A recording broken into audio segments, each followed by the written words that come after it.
Звичайний день. Звичайна шкільна екскурсія у Національному музеї історії України у Другій світовій. Проходьте за мною, пам'ятайте, що півколом. Проходьте. Не соромтеся, півколом. Молодці, умнічки.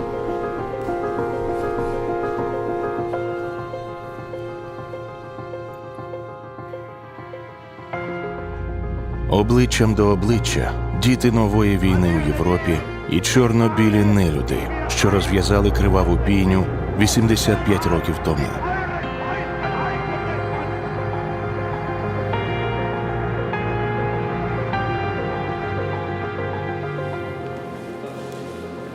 І ось 1 вересня в далекому 1939 році стався напад нацистської Німеччини на Польщу.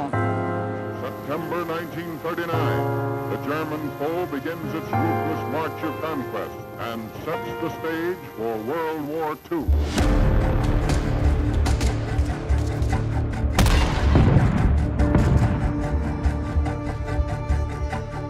Сьогодні, якщо почитати, покопатись там в історії, питання було, хто став фашистом раніше, Гітлер або Сталін. Ну, вийшло з Гітлером. Хоча могло бути абсолютно навпаки. Ті лікала, ті самі меседжі, ті самі інструменти, ті самі слова, пропаганда, вплив, одна країна, одна партія.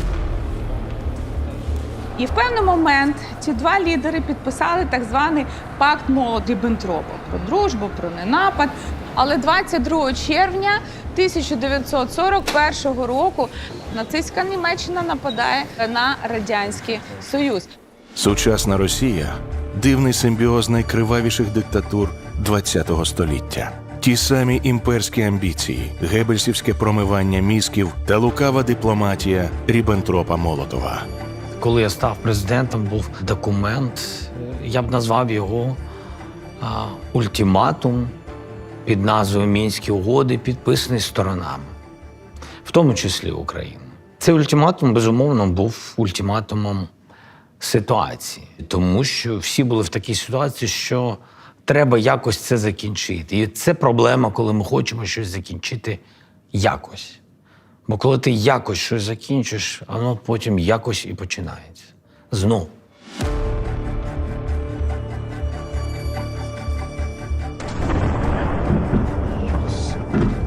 Мінські домовленості наші партнери вірили, щиро вірили в те, що дійсно цей документ, який може там нам допомогти, повернути наші території і так далі, зупинити цю війну.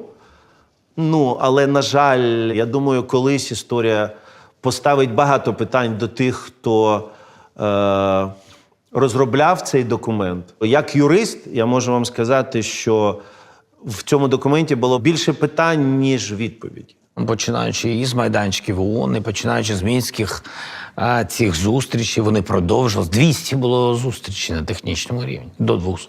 Росія там реально абсолютно впливала на ті чи інші результати максимально, тому і результатів не було. Вони нічого не хотіли. Їм цей заморожений конфлікт – це прекрасно. Чому? Вони зупиняли інтеграцію ЄС, інтеграцію в НАТО, зріст економіки України. Є така дуже гарна фраза, що історія вчить тому, що вона не вчить нічому. У нас є історія своїх відносин з Росією. І ми вже маємо великий досвід цих відносин. І ми знаємо Росію, як ніхто інший. 32-33 рік минулого сторіччя ми теж пробували домовлятися з Росією, отримали Голодомор. 1944 рік ми пробували домовлятися з Росією, отримали геноцид кримськотатарського народу. 1994 рік ми уклали навіть великий Будапештський меморандум, де Росія стала гарантом, яка пообіцяла ніколи не нападати і завжди захищати Україну. Ми отримали повномасштабне вторгнення. Ультиматум йшов за ультиматум. Можна називати його мінським, можна називати його іще якимось. Неважливо, під яким соусом. Головне було саме ця страва, і щоб ми її з'їли, яку вони і приготували. На початку вторгнення був інший ультиматум. Хтось сказав про якісь стамбульські домовленості, тощо. Фактично, це ж все маячня. Русські максимально з цим ультиматумом виходили, до речі, достатньо публічно. І коли вони були під Києвом, зрозуміло, що вони були в найсильнішій ситуації для того, щоб влада і народ прийняли цей ультиматум, щоб поставити крапку. Визнання окупованих територій, визнання, що не буде ні ЄС, ні НАТО. Ви бачите, оборона Києва представлена в залі. І знову ж дуже багато інсталяцій. І тут ви бачите вибух наче. І перше в композиції, що ви бачите? Ось такі їжі тоді теж були на вулицях нашого міста, нашої столиці.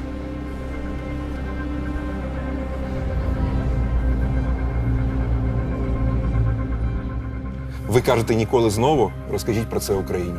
Свіже звернення Володимира Зеленського, президента України, до нації. Чи може стати чорно-білою весна? Чи буває вічний лютий? Весна тоді дійсно стала чорно-білою. Від горя, від болю та люті, від втрат. І попри це вона стала ще й весною відчайдушного спротиву. Для нас усіх, звичайно, це був шок, тому що ніхто не вірив, що в 21 сторіччі, в середині Європи, якась країна на власний огляд може перекреслити всі здобутки міжнародного права і може почати змінювати кордони, здійснивши повномасштабне вторгнення в іншу суверенну країну. З кожним Маріуполем, з кожним Ірпінем, з кожною Бучею коридор для дипломатичних домовленостей є все менше і менше.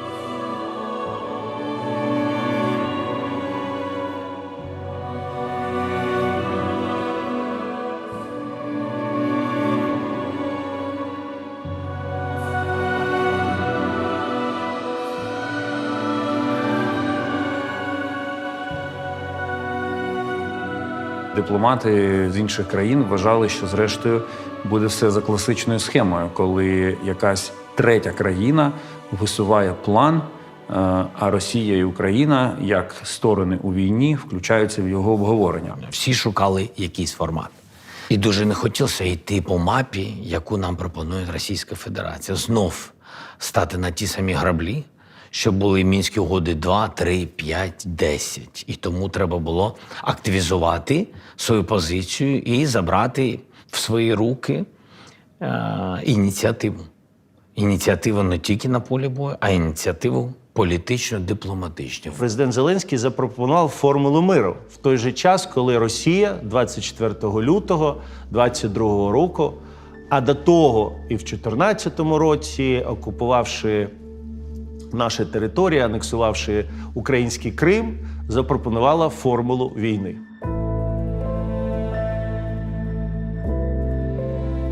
Президент Зеленський запропонував, щоб всі перемовини щодо повернення справедливого миру, вони відбувалися не під столом, не якось кулуарно, а саме відкрито між всіма відповідальними країнами, для яких дійсно важливо повага до міжнародного права, повага до статуту Організації Об'єднаних Націй. Дивіться, Будапешт вже ніхто не вірить. Мінськ, Нормандія, вибачте, також не віримо. Ну, достатньо. Ну, ми ж не дурні з вами. Ну, ще раз давайте спробуємо. Ні, давайте побудуємо платформу адекватну, але головне, щоб ми відчували ось цю безпеку. На яких пунктах вона повинна базувати. Світ чує президента.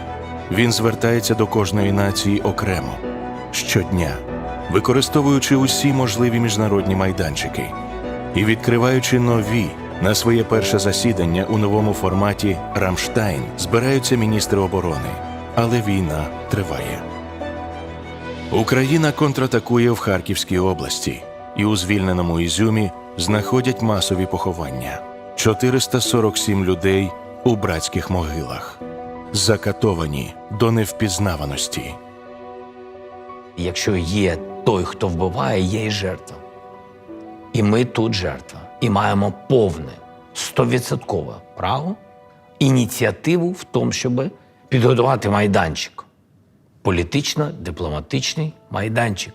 Паралельно з тим, що ми стоїмо на полі бою, який називається «Формула миру». Цим почав займатися офіс, команда офісу. Але поступово вона розширилася, і до цієї команди увійшли, безумовно, представники Міністерства закордонних справ, а потім і практично всіх міністерств. З перших днів російської агресії президент і ставив задачу, і бачив необхідність у сильних дипломатичних ініціативах. Ми можемо говорити про весну, напевно, що 2022 року, коли почалась робота над визначенням структури пунктів, назв пунктів, інструментів досягнення по кожному з пункту формули миру. В цьому і феномен президента Зеленського. Він намагається дивитися на процеси світові, які відбуваються нелінійно, тобто не так, як це було колись. Це означає прямо, відверто сказати про проблему, яка існує. Це дипломатія, яка абсолютно інша, нова. Це не коли ти береш досьє, де буде написано, що от по відношенню до країни X ти маєш робити ті-то інші кроки, відповідати так-то. Ні. Президент намагається зрозуміти причину і отримати інструменти для вирішення цієї проблеми. Ми завтра можемо з вами зробити ідеальну формулу. Щось ідеальне. Для когось і Нормандія, і Мінськ був ідеальний. Але тим не менш, ви не зможете вплинути на русських. Треба зацікавленість кожного представника, кожного континента в цій формулі. А значить, не будь таким, вибачте, егоїстом. Так, війна у нас. Але якщо твоя ціль, щоб всіх об'єднати навколо проти агресії іншого, то ти розраховувати повинен також на те, що ці люди побачать щось для себе. Всі повинні знайти для себе місце в формулі.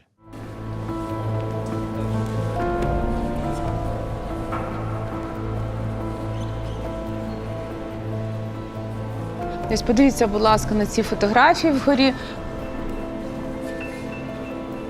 І дуже це є актуальним сьогодні, да, коли ми говоримо, що обмін має бути. Не забуваємо про військовополонених наших хлопців. –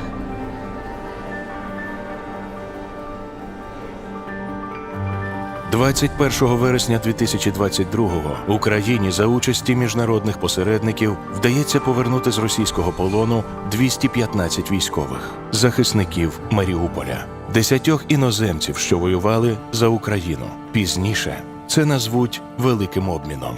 В той самий день на Генеральній асамблеї ООН світ вперше почує про формулу миру. На Генасамблеї ООН президент Зеленський озвучив принципи, ключові принципи, на яких має будуватися нова архітектура системи світової безпеки. А потім вже оці принципи, вони були перекладені в такий роудмеп, в те, як це має бути реалізовано. Я його повністю вже представив восени на засіданні двадцятки в Індонезії. Мене запросив президент Індонезії. Тоді я звертався в більшості своїй тільки в відеоформаті.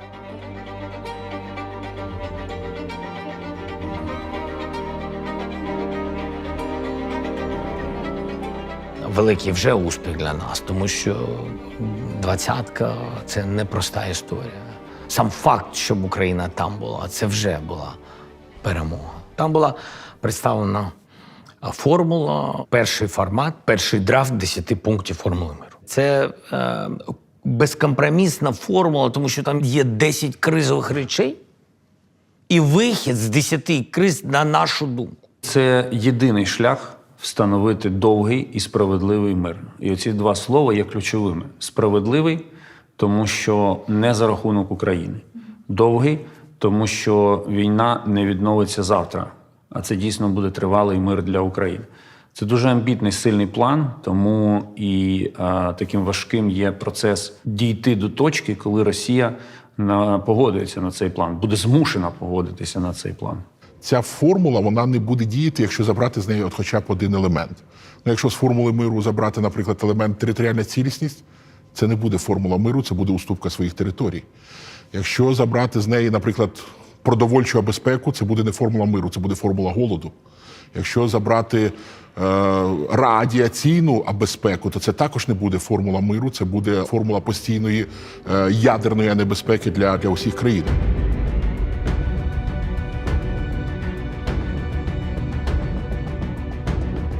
Якщо ми говоримо про такі речі, як ядерна безпека, вона не має кордонів.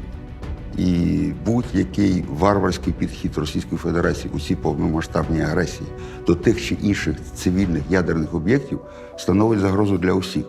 Ми з вами всі пережили Чорнобиль. Ми пам'ятаємо, і вчора я зі своїми, наприклад, шведськими колегами розмовляв на цю тему, що ядерна хмара попала не лише, скажімо, на терени України після вибуху в Чорнобилі або ж Білорусі, вона дійшла аж до Швеції. До речі, перші, хто зафіксував ядерні осади, це були шведи, які чесно про це сказали. Пункт по ядерній безпеці, він не має дискусій, всі країни в консенсусі, і це один з прикладів, що може бути затверджено протягом ось цього міжнародного саміту миру. Прийшли до того, що умовно буде прописано, що, наприклад, неприпустимість використання ядерної зброї, неприпустимість ядерного шантажу зі сторони Росії, неприпустимість окупації Запорізької атомної станції, неприпустимість шантажу або якихось дій, які можуть призвести до ядерної катастрофи на Запорізькій ядерній станції. Відповідно, дипломатичною мовою це буде означати, що Росія зобов'язана звільнити і передати Запорізьку атомну електростанцію під контроль України, запровадивши відповідно демілітаризовану зону.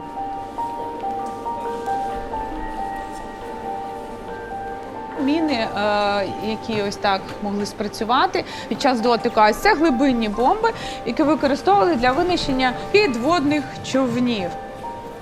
Тут картка на воду. Захоплена була Біляєвка, звідки в Одесу потрапляла питна вода, і людям нормували видачу води по карткам. Дуже страждає Одеса сьогодні.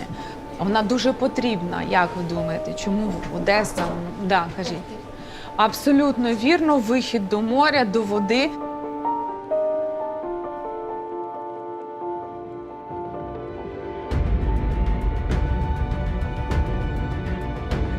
Глобальна продовольча безпека і станом на сьогодні, після розблокування нашими Збройними силами Чорного моря, все одно залишається важливим пріоритетом. Grain from Ukraine, ініціатива президента України в рамках формули Зеленського, вона якраз дозволила таку країну, як Сомалі, відправити, мені здається, 50 тисяч тонн було зерна. Це дорівнювало місячному споживанню цієї країни. Ми все одно ризикуємо, доставляючи наші вантажі, тому що росіяни продовжують атакувати наші кораблі.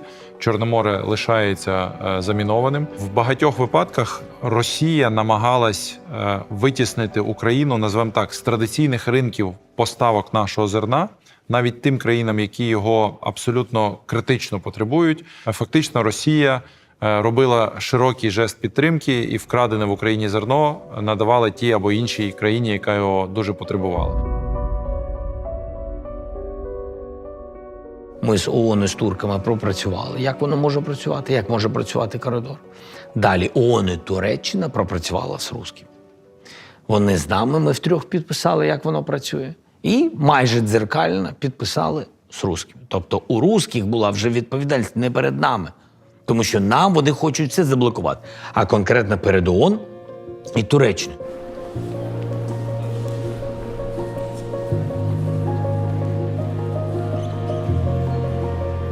Ви бачите, Дніпрогес підірвана. І одразу ми згадуємо Каховку.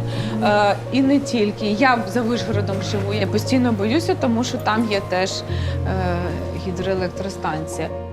Підрив Дніпрогесу за наказом Сталіна у 41-му і теракт на Каховський ГЕС у червні 2023-го. Інша війна, методи ті самі.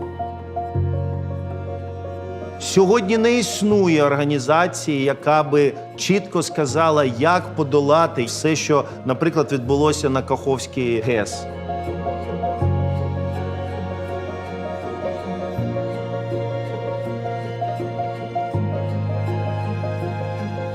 Тільки один теракт на Каховський ГЕС призвів до збитків для нашої країни порядка 15 мільярдів доларів. Очевидь, що вони будуть збільшуватися, допоки триває війна. Одним з компонентів пункту екологічної безпеки є питання розмінування. Ми на сьогоднішній день є найбільш замінованою країною в світі. Станом на сьогодні 156 тисяч квадратних кілометрів лишається під мінним або іншим вибуховим забрудненням. Ми створили міжнародну групу, до якої увійшли сьогодні провідні експерти, яку ми очолюємо з Марго Вольстрьом. На сьогоднішній день міжнародні партнери заходять в Україну, вони реєструються і вони допомагають Україні. Тому якраз завдяки партнерам і їх долученості до формули миру, їх долученості до пункту по екологічним наслідкам нам вдалося повернути 200 тисяч гектар минулому році до продуктивного використання. Це значить, що аграрії можуть використовувати цю землю і працювати на ній. В кожному пункті було визначено з українського боку відповідальне відомство, відповідального високопосадовця, який займався на щоденній основі відпрацюванням необхідних елементів. Перший рівень – це рівень роботи керівника офісу з послами в Києві, з послами, які акредитовані тут, які, як ніхто, знають наші реалії. Другий вимір – це вимір роботи, зустрічей, контактів керівника офісу Єрмака з своїми колегами з усього світу. Регулярний характер вони набули після саміту G7 в Хірошімі. І, власне, там було досягнуто домовленості про зустрічі на рівні радників. Тобто цей рівень радників з питань національної безпеки. І наступним кроком була вже зустріч у Копенгагені. Перша зустріч в Копенгагені, на яку ми їхали, з самого початку. Навіть і внутрі команди не всі вірили в успіх цієї ідеї. Що говорити навіть і про партнерів. Нас було трошечки більше, ніж 20 країн, і Копенгаген став таким, дійсно, щасливим місцем. Багато хто підійшов і сказав, ви не розумієте, що ви зробили сьогодні. Ми не вірили. Між зустріччю у Копенгагені, що дала надію, та наступною зустріччю у Джедді минає заледве 1,5 місяці. За цей час Росія здійснює наймасштабнішу ракетну атаку на Львів, зруйнувала Спасо-Преображенський собор в Одесі, продовжує вбивати і отримувати достойну відсіч. СБУ та військово-морські сили України б'ють морськими дронами по Кримському мосту.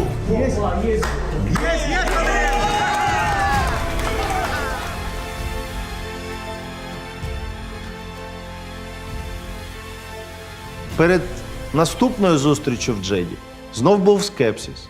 І знову думали, може там перша зустріч, а чому, а як приїдуть чи більше країн. Ми збільшили в 2 рази. Був представник Китаю. Здається, була вже 3-я ночі, і ми вже збиралися лягати спати.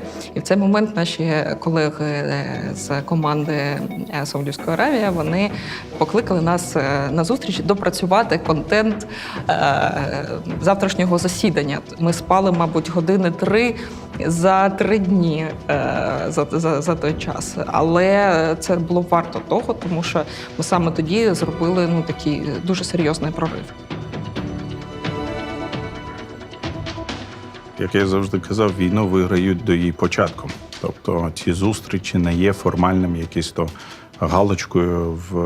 Це, звісно, дуже велика робота, яка проводиться до цих зустрічей на всіх треках – політичних, дипломатичних, військових, радників з нацбезпеки. І це обговорюється заздалегідь, обговорюється кожен пункт, обговорюються питання, обговорюється адженда, обговорюються виступи, обговорюється склад делегації. Тобто це така комплексна робота, і вона здійснюється постійно. Коли ми говоримо про політиків того рівня, які, наприклад, брали участь в Джиді, на Мальті, в Давосі, в Копенгагені, це радники з нацбезпеки. Це якраз ті самі радники, які стоять за лідером, тобто які формують в головах у лідерів порядок денний і дають їм поради. Ми прийняли в Джеді рішення, і під кожний пункт була створена окрема робоча група.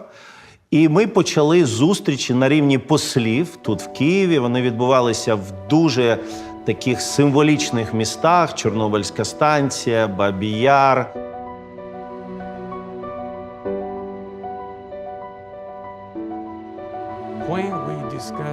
Коли ми обговорювали екологічну безпеку, ми всі зібралися в ботанічному саду і обмінювалися думками на свіжому повітрі.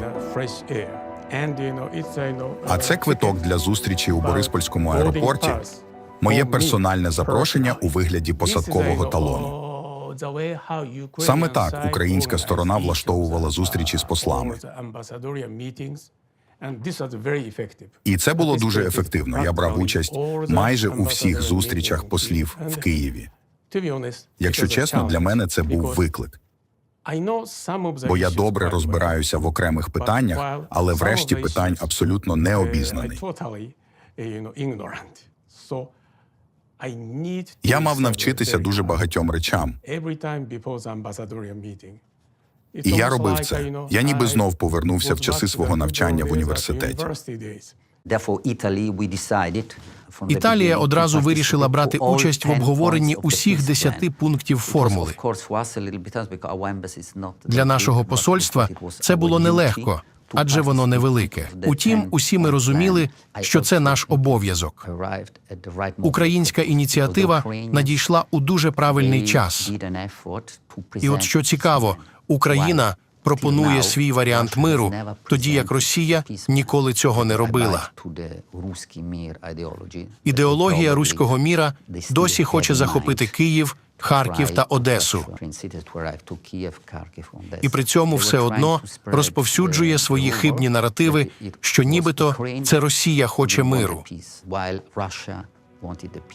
Коли вони приїздили, наприклад, дивилися на колективну могилу в Ірпіні, в Бучі, наприклад, спікер Польщі, він стояв на краю цієї могили, він каже, ти знаєш, я професійний хірург. Я в житті своєму бачив все. Але перший раз, отут стоячи, я відчув, що таке запах страху і смерті. Ми не можемо забути цивільних жертв цієї війни. Ми ніколи не забудемо фотографії зруйнованого мосту в Ірпіні, Маріуполь, Бучу. Це те, що одразу спадає на думку. З того часу, як доктор Хав'єр Мілей став президентом Аргентини, наші пріоритети у зовнішній політиці змінилися. Аргентина доєдналася до 2 робочих груп. Ми працюємо над першим пунктом формули, що стосується ядерної безпеки, і над пунктом, що опікується дотриманням принципів статуту ООН. Ми зустрічалися на хлібзаводі в Київській області, який був зруйнований під час атаки на Київську область в березні-квітні 22-го року. І там тільки запустилася лінія виробництва. От ми приїхали, і перше, з чого почалася взагалі ця зустріч, це посли ходили в цих халатах і шапочках по цеху. Ну, це дуже дрібні речі, але які в мене залишають спогад на все життя. Вони ще не можуть пекти хліб, але вони вже печуть круасани. І цими круасанами вони снідали. Мені здається, що все ж таки в сучасному світі, хоч не для всіх країн, але для багатьох країн, залишилась ще цінність як людяність. З багатьма представниками різних країн у нас вже такі не просто робочі відносини. Як друзі, які спілкуються між собою десятки років.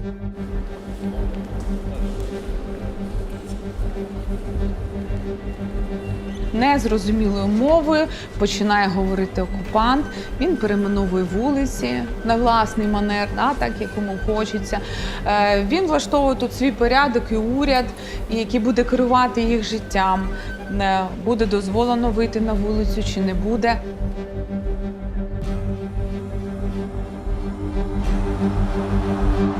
Мы сделаем все для того, чтобы поддержать наших братьев и сестер и в Запорожье, и в Херсоне, и в Донецке, и в Луганске. Ура! Ура!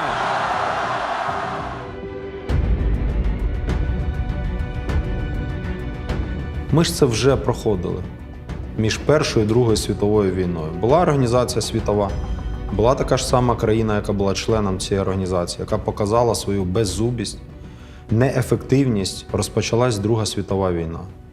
Створили Організацію Об'єднаних Націй, Російська Федерація вперше порушила статут ООН, коли перше без юридичних процедур стала правонаступницею Радянського Союзу. І друге, коли в 1992 році перше порушила територіальну цілісність першої країни – Молдови. Яка була відповідь? Зіро. Давайте казати відверто. 0. Що зрозуміли росіяни? Ми можемо робити те ж саме, ніхто нам нічого не зробить. Всі ми знаємо, як Російська Федерація відноситься до міжнародного гуманітарного права.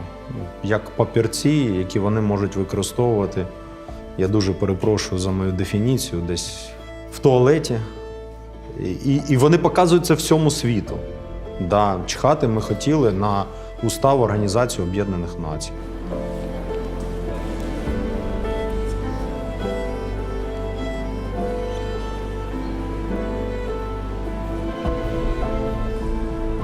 Ну, а основна така ознака цих таборів – це певна територія, огороджена колючим дротом. Туди зганяли іноді тисячі людей. Тут реалізується план по винищенню певної кількості людей. Концтабори Другої світової повернулися з чорно-білих фото в нашу страшну реальність. Але Росія пішла ще далі, викрадаючи наших дітей.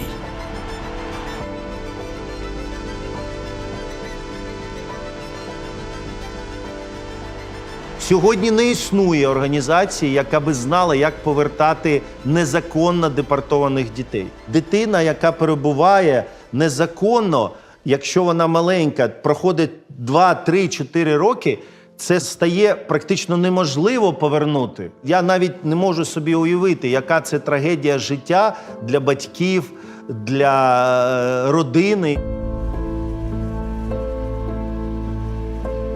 Щоб ви просто розуміли складність, я вам приведу приклад повернення однієї дівчинки. Всього однієї. Декілька місяців ми займалися поверненням Вероніки. Їй 14 років. Спочатку ми її шукали, потім ми її знайшли в Белгород. Потім ми працювали декілька місяців.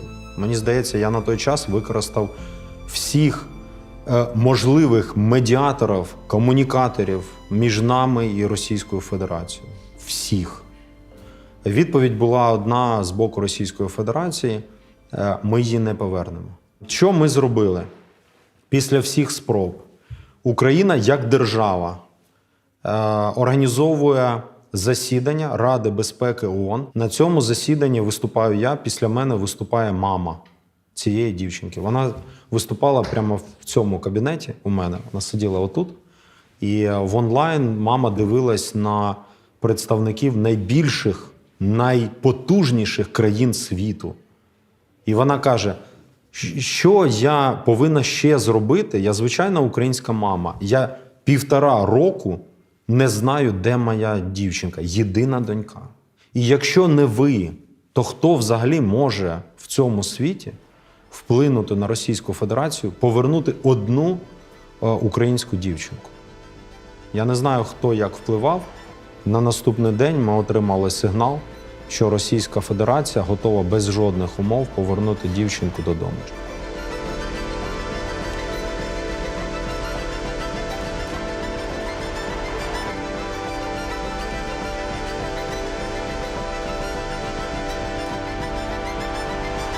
Основне було питання – це знайти міжнародних партнерів, а саме країни, які стануть головними, які будуть допомагати нам в реалізації нашої роботи. Я публічно можу назвати країну, яка перша зголосилась стати публічним посередником, і зараз вона показує результати в своїй роботі як такий комунікатор між Україною і Російською Федерацією. Це Катар. Останні 4 групи українських дітей, яких ми повернули. Робоча група з міжнародними партнерами. Ми кажемо так, у нас 3 співголови. Це Україна, це Канада і це Норвегія. У нас Канада якраз лідер по питанню повернення українських дітей. Росіяни, згідно Третьою Женевською конвенцією взагалі не можуть брати в полон цивільних заручників, але вони це роблять. А відповіді на запитання, що робити в цьому випадку, у нас немає. Просто його й не існує. В першу чергу ми піднімаємо питання про однакові підходи. Дивіться, якщо завтра буде ситуація, коли представники вашої країни будуть розділені сім'ї між собою, діти будуть на одній території, а батьки будуть на іншій території. Як ви думаєте, ви будете робити все, щоб воз'єднати сім'ї? Безумовно, 100%. На підставі української формули миру розробіть разом з нами дієвий механізм. Якщо в майбутньому буде щось подібне, ви ж будете знати вже, як реагувати.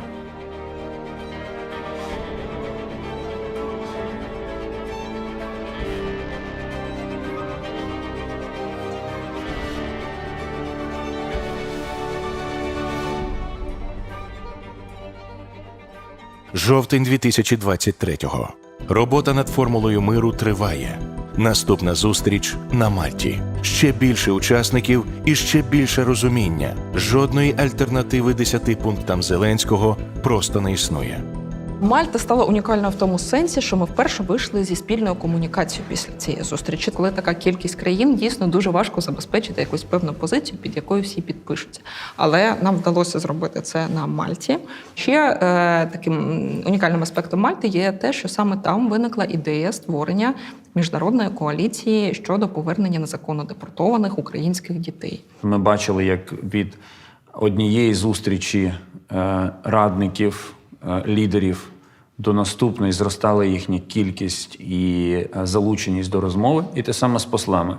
Зростала кількість послів, зростала їхня залученість в процес. Тобто з першого ж дня це все розвивалося по висхідній. Тобто все більше розмов, все більше деталей, все більше залученості. Нема такої міжнародної платформи, яка би об'єдналася навколо однієї країни, навколо жахливої війни. І це люди, які кожну цю зустріч, а коли у нас вона відбувається, я, по-перше, завжди маю можливість відкривати, виступити, завжди використовую це для того, щоб на особистих історіях наших людей, на якихось таких дуже емоційних моментах показати, розкрити, що таке війна Росії проти України. І це знаходить відгук у всіх. Це знаходить відгук у представників країн, які нібито, здавалось би, дуже далеко від нас. Робота ведеться абсолютно зі всіма, і з країнами Африканського регіону, з країнами Азійського регіону, з країнами Південної Америки. І це непросте завдання. В деяких країнах Україною навіть не було створено за час незалежності дипломатичних представництв. Ми ще знаходимо і економічну вигоду від співпраці з такими країнами, тому що починаються нові взаємозв'язки. Ми намагаємося не лише на політичному рівні, а також на бізнес-рівні замикати і починати працювати. І, звичайно ж, цікавий напрям – це співпраця в сфері мілітарних технологій. Звичайно ж, харчова безпека теж дуже багато з цих країн цікавить. У нас є ідея розвивати так звану освітню дипломатію. І насправді, незважаючи на повномасштабне вторгнення, запит на навчання іноземних студентів в Україні існує навіть сьогодні. Важливо залучити глобальний південь. Чому? Не тому, що вони особливі. Всі рівні в світі. Але у них є своя економіка з русскими. І свої стосунки. І коли на місці Ердогана і Генсека ООН буде Генсек ООН, Ердоган, Саудовська Аравія, наприклад, француз, американець і ще хтось, та нехай вони підписуються з русскими. А ми тільки будемо за. Але йому вже вистрибнути буде, я вважаю, дуже складно. Майже неможливо. Це значить, що він вже бреше не Україні. Це він бреше їм. І те, що його слово нічого не варто, це буде зрозуміло не мені. Мені і так все зрозуміло. А їм буде зрозуміло. Особливо тим серед них, хто був і є досі скептиком.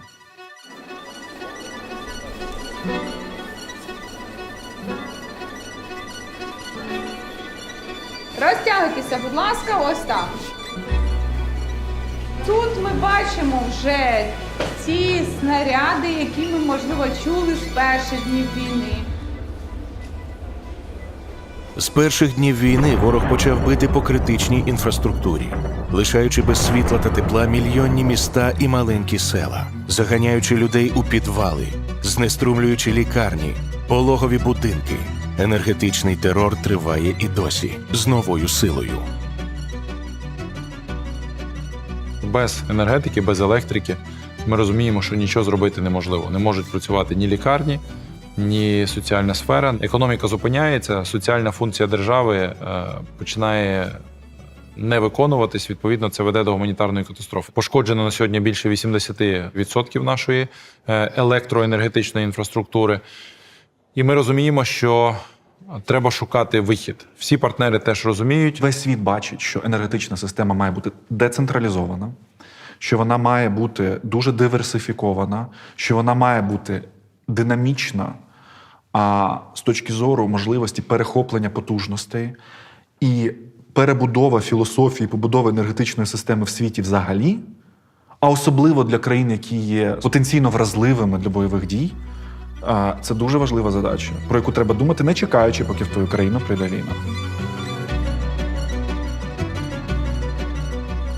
Перший крок – припинити енергетичний терор зі сторони Росії. Вони мають не обстрілювати наші енергетичні об'єкти. Друге, спільно з партнерами ми маємо швидко відбудувати, відновити втрачені об'єкти електрогенерації і теплогенерації. Третє, тут два пункти перетинаються. Ядерна безпека і енергетична безпека – це звільнення Запорізької атомної станції і повернення в українську мережу 6 гігават електроенергії, які може генерувати найбільша на європейському континенті атомна електростанція Запорізька. Частина того, що було формулою, ми почали її впроваджувати, це гарантії безпеки. При моєму зверненні до мого партнера, з ким у мене гарантії підписані, вони реагують за добу, за 24 години. Чому? Ну, тому що за 24 години ми бачили, що може зробити окупант з людьми на території твоєї держави. Яка буде безпекова інфраструктура після війни, ніхто вам не скаже. Але все це, що ця війна народила, із позитивного, бо все ж війна – це трагедія. Із позитивного – це ось такі безпекові коаліції, формати, швидкі скликання, онлайн-війна іще. Ми її розпочали інформаційно, ми це розпочали щоденними зверненнями, дзвінками, об'єднаннями. Раніше лідер говорив з лідером заздалегідь, підключення, за місяць домовляються про розмову, ну, якщо дуже терміново, там за тиждень, тощо. А я працював з 10-15 лідерами по WhatsApp щоденно. Швидкість – це те, з чим ми стикнулися з самого початку повномасштабної війни, що всі наші партнери, вони були дуже готові допомагати, але вони не були готові до тої швидкості, на якій працювали ми, на якій у нас це відбувалося.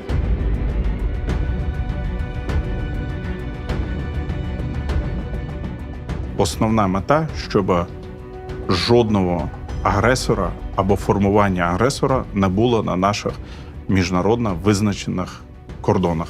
І в жодному разі тут не обговорюємо те, що хоче окупант. Тому в цьому плані я дуже спокійний, беру всі міжнародні норми, використовуємо механізми. І остання наша ціль, щоб жодного формування озброєного окупанта тут не було, і воно було на тої відстані, яке ми з силами безпеки і оборони і партнерами вирішимо.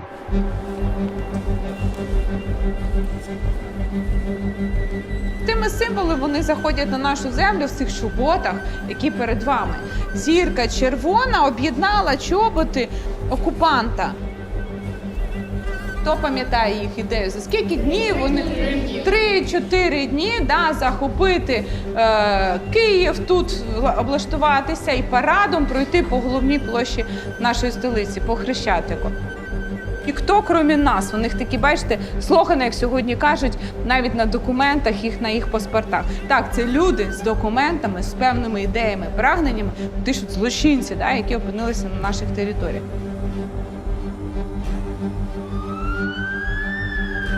Новий 2024 рік Україна зустрічає у бомбосховищах. Росія випускає по Одесі, Харкову, Києву, Запоріжжю, Львову понад 100 ракет. 14 січня у швейцарському Давосі вже 4-та зустріч радників з безпеки. На останній зустрічі на рівні радників в Давосі було 84 країни і міжнародних організацій. Ми 8 годин говорили про Україну. І жодних не було сперечань щодо того, що це агресія. Щодо того, що всі підтверджують і поважають наш суверенітет, територіальну цілісність і незалежність. Це був січень. Ми не мали американської допомоги. Ми розуміли, що ситуація в країні складна доволі, а перспективи були незрозумілі. І це також впливає на сприйняття країнами формули миру. Це дуже важливий фактор, насправді, тому що всі розуміють, що вони мають десь передбачати, а яким буде реальний вихід ситуації, і чи доцільно підтримувати формулу і так далі. І вперше на Давосі, так як Давос став рекордним за кількістю країн, було декілька африканських країн, які вперше приїхали. Це великі африканські країни з Центральної Африки.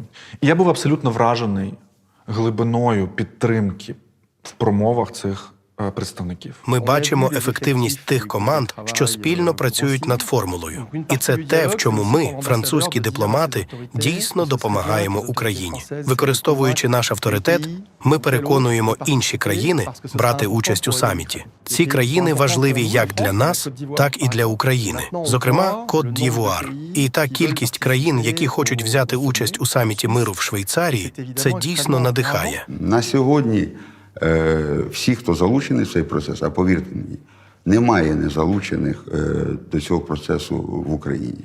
І в світі, по великому рахунку, також кількість росте. 82 у Давосі. Власне, це дало можливість двом президентам України і Швейцарії говорити про підготовку першого саміту і про що було домовлено. В людському житті, в демократичному суспільстві немає нічого більш ефективного і більш справедливого, коли говорити правдиво. Ми бачимо бомбардування цивільних будинків українців у Харкові, або ж скидання бомб важких кабів на епіцентри, де знаходяться цивільні люди, діти. Це шок. Але у нас немає іншого виходу, як про це говорити справедливо. Чому? Тому що якщо ми зараз будемо мовчати, як ми подекуди замовчували Алеппо, то Алеппо або Харків, епіцентри будуть по всій Європі, по всьому світі.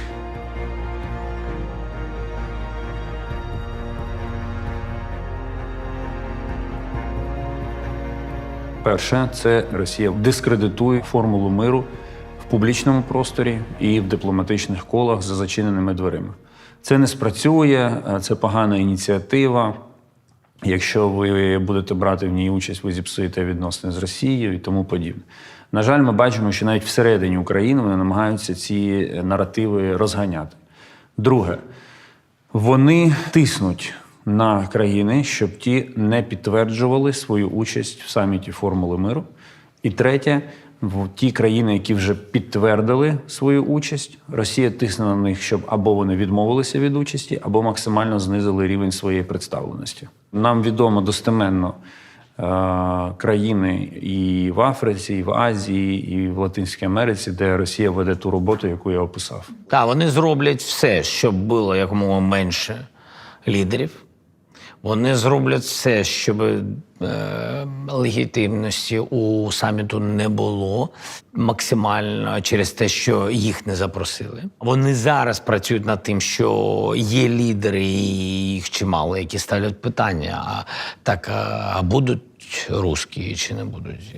А русським потрібно, щоб вони були. Вони кажуть, що вони не визнають цей саміт, але їм потрібно, щоб вони були. Для чого? Для того, щоб заблокувати, щоб був тепер Мінськ тільки розмахом з цілий світ. Це ж найбільше питання у деяких країн.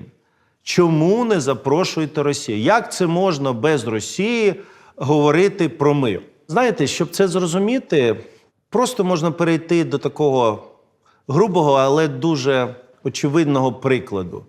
Це як би ви сьогодні вирішували відповідальність за злочин, посадивши за один стіл і злочинця, і його жертву.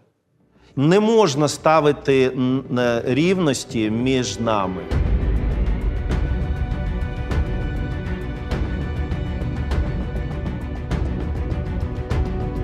Це дуже важливо, це непростий пункт для деяких країн світу, але він дуже справедливий і знов-таки виступати проти нього неможливо, тому що відповідальність за міжнародні злочини, вона повинна бути. Якщо це не буде справедливий мир, якщо це буде знову, як нам колись це запропонували, всі заморожені конфлікти в якийсь час знову вибухають, але вибухають ще більшою війною і ще більшими жертвами. Звичайно, окупант має заплатити за всі руйнування і за всі втрати України.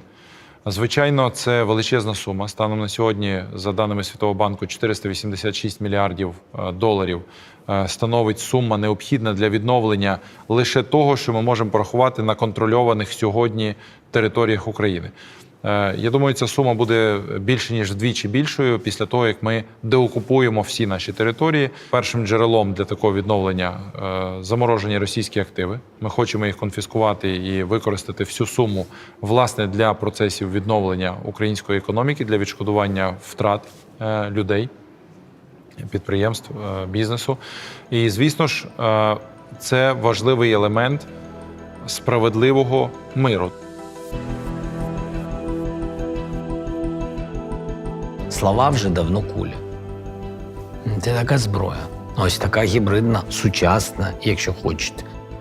Я серйозно, я не знаю, що сьогодні важливіше. Слова або кулі. Я думаю, що це просто різна зброя. І тому саміт – це один із інструментів. Ви знаєте, що інструментів закінчення війни може бути дуже багато. І чим більше людей хочуть закінчення війни, тим швидше це буде. Тому що кожен буде використовувати розум, свій політичний тиск. Хтось буде домовлятись. Військові вирішують це питання на полі бою. В будь-якому випадку ці інструменти, ці кроки, ці дороги, вони йдуть паралельно. Це не значить, що ти обрав один шлях, і саме він приведе тебе до миру. Ні. Ворог, будь-який окупант повинен бути послаблений будь-яким інструментом. Це така м'яка сила, це дипломатія. Я вважаю, що це, може, одна із найбільш успішних міжнародних платформ, яка була створена за останні роки, і сьогодні не до красивих слів. Ми повинні дати конкретний результат. Всі рішення повинні базуватися на міжнародному праві і на статуті ООН. Це дуже важливо. Ми гнучкі в рамках статуту ООН, в рамках міжнародного права. Давай, пропонуй. А може не 10 пунктів, а їх 20? Може. А може їх менше? Ну давай щось об'єднаємо з цих пунктів. Тобто ми повинні знаходити діалог, щоб люди знали, що вони не лялькові лідери, а реальні лідери, які приїхали і готові приймати участь не на фотографії, а саміт. І за спільним об'єднанням, спільною фотографією стоять спільні виставки.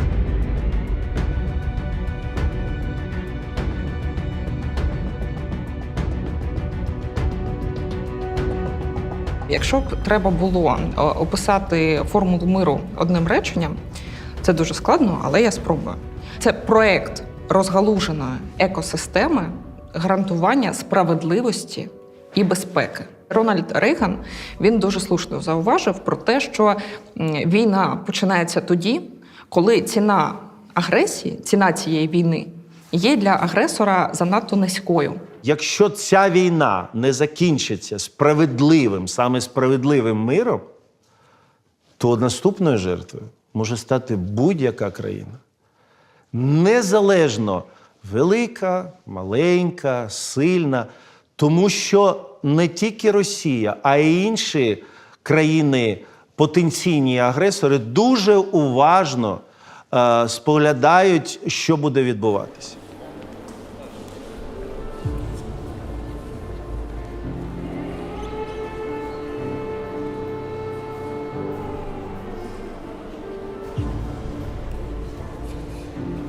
І ось газети перед вами – це фактично повідомлення державних комісій, які вивчали ці злочини. Не тільки Київський судовий процес, світова спільнота вирішила провести судовий процес, і ми його знаємо як Нюрнберзький процес. І завершився цей судовий процес восени 1946 року. Щоб підкреслити світовій спільноті, що злочин має бути покараний в будь-якому випадку.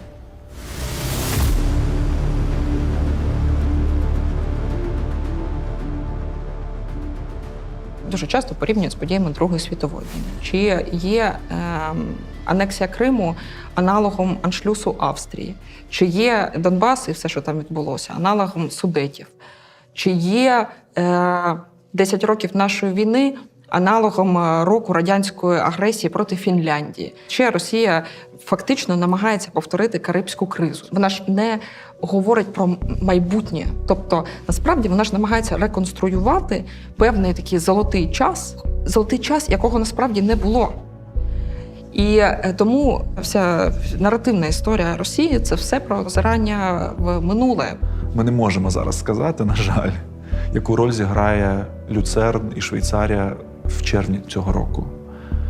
Я не виключаю, що коли пройде певний час, і ми озирнемося на це і зрозуміємо, що це був перелам в дипломатичному розумінні того, що відбувається. Формула, вона багатогранна і є таким корнерстоном для світу, для архітектури безпеки і для наших партнерів. Війна в Україні – це не просто територіальний конфлікт. Зовсім ні. Ця війна має куди більш глибоке коріння. І вона може вплинути на світ на багато років вперед.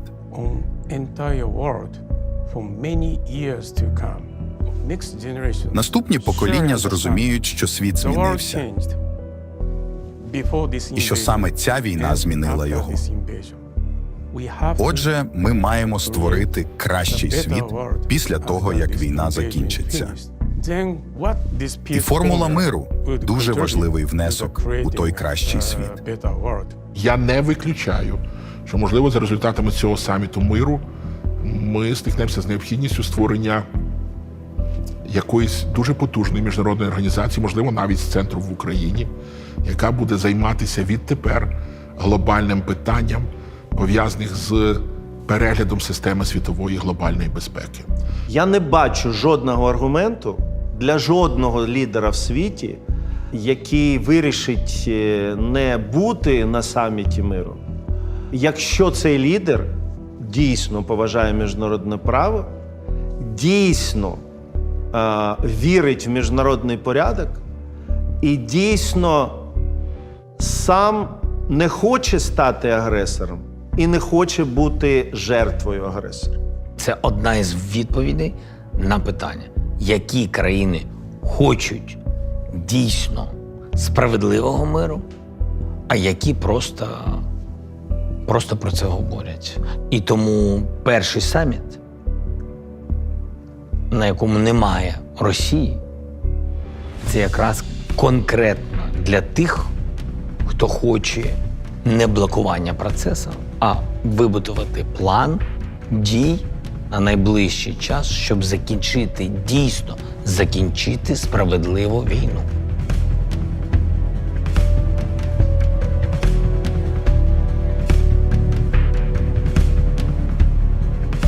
Історія вчить тому, що нічому не вчить. Ця фраза вже з минулого. У новому світі, який постане після цієї війни, все має бути інакшим. Ми маємо навчитися. І ми вже вчимося. І вчимо наших дітей. Аби те, що сталося з нами, не повторилося ніде в світі. Ніколи знову.